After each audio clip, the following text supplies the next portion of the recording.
MCQ देखते हैं। तो सबसे पहला क्वेश्चन जो होगा हमारा ये है कि पूछ रहा है income tax extends to whole of India accept Jammu and Kashmir, whole of India accept Sikkim, whole of India accept any reason. तो ये जो हिंदी में आपको मैं बताते हुए चलूँगा, हिंदी में क्या होगा, इनकम टैक्स एक्सटेंड टू मतलब जो हमारा आपका आयकर है वो पूरे भारत में लगता है, किसी भी सिक्किम या जम्मू कश्मीर किसी भी पर्टिकुलर स्टेट के लिए नहीं, स्पेशल स्टेट के लिए नहीं है। ये जब भी लागू होता है ये पूरे देश के लिए लागू होता है। चलिए अगला क्वेश्चन देखते हैं दोस्तों। Taxable income is determined on the basis of residential status, total income, citizenship. तो इसमें जो आपका जो आंसर होगा वो होगा रेसिडेंटल स्टेटस। ठीक है दोस्तों, इसका जो आंसर होगा वो होगा रेसिडेंटल स्टेटस। जब भी हमें इनकम टैक्स डिटरमाइन करना होता है तो हमें उसका रेसिडेंटल स्टेटस देखना होता है कि वो ऑर्डिनरी है कि नॉन ऑर्डिनरी है, तो ये सब चीज़ें हमें देखनी पड़ती हैं। आइए अगला क्वेश्चन देखते हैं। Residential status is to determine for previous year, assessment year, accounting. दोस्तों आपको पता होना चाहिए जब भी हम किसी भी पर्सन के ऊपर हम इनकम टैक्स लगाते हैं तो हम उसके प्रीवियस ईयर में लगाते हैं, कभी भी इनकम टैक्स असेसमेंट ईयर में नहीं लगता। तो इसका जो आंसर हो जाएगा वो हो जाएगा दोस्तों आपका ए, प्रीवियस ईयर। चलिए अगला क्वेश्चन क्या पूछ रहा है, income tax was passed in the year 1860। फिर क्या बोल रहा है, 1860, 1947, 1961। तो इनकम टैक्स एक्ट जो पास हुआ था वो पास हुआ था आपका, कब पास हुआ था दोस्तों, वो हुआ था 1961 में। सी ऑप्शन होगा। ठीक है दोस्तों, इसका ऑप्शन सी हो जाएगा। चलिए अगला क्वेश्चन देखते हैं। Income tax is treated direct expenses, indirect expenses, business expenses, personal expenses. दोस्तों हम लोग इनकम टैक्स को जो ट्रीट करते हैं वो क्या करते हैं, डायरेक्ट एक्सपेंस की तरह ट्रीट करते हैं। ठीक है ना दोस्तों। चलिए अगला क्वेश्चन देखते हैं दोस्तों। अगला क्वेश्चन क्या बोल रहा है, the circulars issued by CBDT are binding on SSC, finance ministry, income tax authorities, assessing officer only. दोस्तों जो सीबीडीटी होता है वो बाइंडिंग ऑन होता है इनकम टैक्स अथॉरिटी में, क्योंकि जो इनकम टैक्स अथॉरिटी थी वो सीबीडीटी के क्या अंडर में आता है। तो इसका आंसर जो हो जाएगा वो हो जाएगा सी। चलिए अगला क्वेश्चन देखते हैं। AOP association of person should consist of individual only, person other than individual, both the above, artificial, judicial person. दोस्तों इसका जो आंसर हो जाएगा वो हो जाएगा सी, बोथ द एबव। चलिए अगला क्वेश्चन देखते हैं। BOI, ये देखिए आप फुल फॉर्म भी सबका याद रखिएगा। AOI का फुल फॉर्म क्या है, BOI का, तो इनकम टैक्स में ये सब भी फुल फॉर्म आपसे पूछे जा सकते हैं। तो BOI body of individual should consist of individuals only, personal other than individuals, both the above, artificial, judicial person. तो आपको पता होगा बॉडी ऑफ इंडिविजुअल का तो इंडिविजुअल ही होगा, इसमें कोई आपको दो राय नहीं है। चलिए अगला क्वेश्चन देखते हैं। Income tax rates are fixed in which act.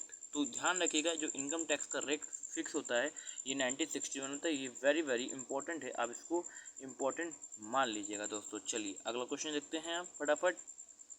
In which case income of the previous year is assessed in the same year, shipping, business of non resident, assessment of person living in India. आगे क्या बोल रहा है,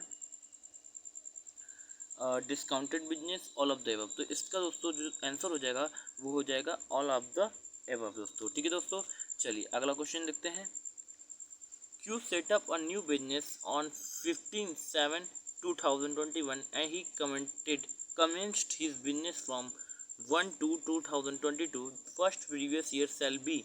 इसका जो first year previous year पूछा है दोस्तों, इसका 2021 देखिए 22 होगा, तो इसका जो प्रीवियस हो जाएगा वो हो जाएगा 15/7/2021 से 31/3/2022 तक। ठीक है दोस्तों, तो इसका जो आंसर हो जाएगा वो हो जाएगा डी दोस्तों। चलिए अगला क्वेश्चन देखते हैं दोस्तों। आपको इसमें सिर्फ मैं इम्पोर्टेंट क्वेश्चन बताऊंगा।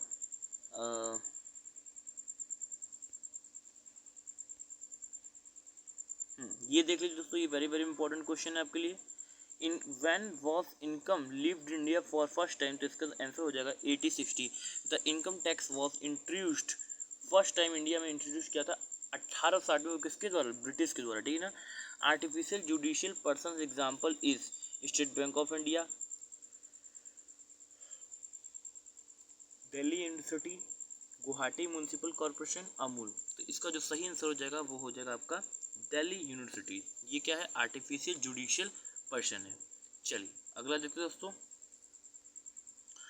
AOP association of person is a village panchayat, Markfed, Reliance industries limited, Delhi university. जो AOP हो जाएगा वो हो जाएगा आपका अ विलेज पंचायत, इसका एग्जाम्पल हो जाएगा। चलिए अगला क्वेश्चन देखते हैं। हाँ, very good question. In which of the following income is exempted from tax, मतलब पूछ रहा है कि इसमें से कौन सा इनकम ऐसा है जो क्या है टैक्स से एग्जाम, मतलब पूर्णतः कर मुक्त है। तो इसमें आइए देखते हैं answer. Agriculture income, some received by a member from HUF, share of profit of a partner from firm, all of the above. दोस्तों चारों का क्या हो जाएगा आपका एग्जेम्प्ट होता है, ध्यान रखिएगा। चाहे एग्रीकल्चर इनकम हो, चाहे HUF से रिसीव्ड सम हो, चाहे शेयर ऑफ प्रॉफिट हो, तीनों क्या होता है फुल्ली एग्जेम्प्ट होता है। चलिए, the daily allowances received by a member of the parliament is taxable. आगे बोल रहा है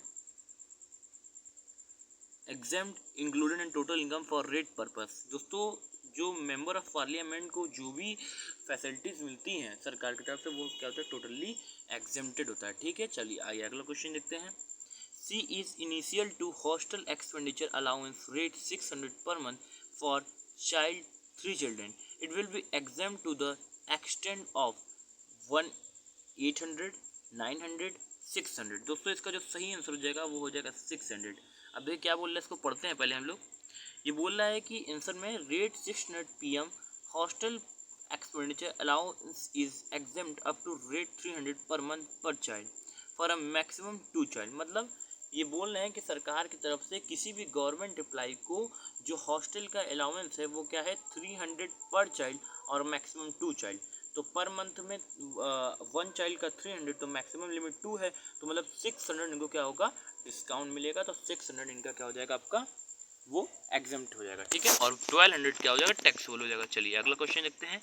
the selling limit is deduction under section 24 in respect of interest of loan taken 1/6/2014 for construction of a self-occupied house is 1,50,000, 30,000, no limit. दोस्तों का जो सही answer हो जाएगा वो हो जाएगा 1,50,000। The selling limit of deduction under section, तो इंटरेस्ट ऑफ लोन का जो डिडक्शन होता है मैक्सिमम क्या होता है 1,50,000 का ध्यान रखिएगा।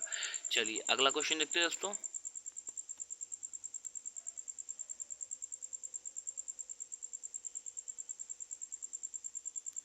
अगला इंपॉर्टेंट क्वेश्चन देखते हैं। ये कोई इंपॉर्टेंट क्वेश्चन हो, हाँ ये देख लीजिए, very very most important question दोस्तों। ये क्वेश्चन आपका DU EU हर जगह पूछा गया है, इसको इम्पोर्टेंट पे आप टिक लगा लीजिएगा दोस्तों, ये आपका जिम्मेदारी है, मैंने आपको बता दिया। चलिए अगला क्वेश्चन देखते हैं। As per national pension system it is mandatory for person entering the government service on after January 2000 to contribute 20% of salary every month, 15% of salary every month, 10% of salary every month NPS। दोस्तों इसका सही answer होगा वो हो जाएगा आपका क्या 10% of salary. ठीक है दोस्तों, अगर कोई भी दोस्तों पेंशन सिस्टम लिया है तो उनका 10% सैलरी क्या है काटा जाएगा, डिडक्टेड किया जाएगा। चलिए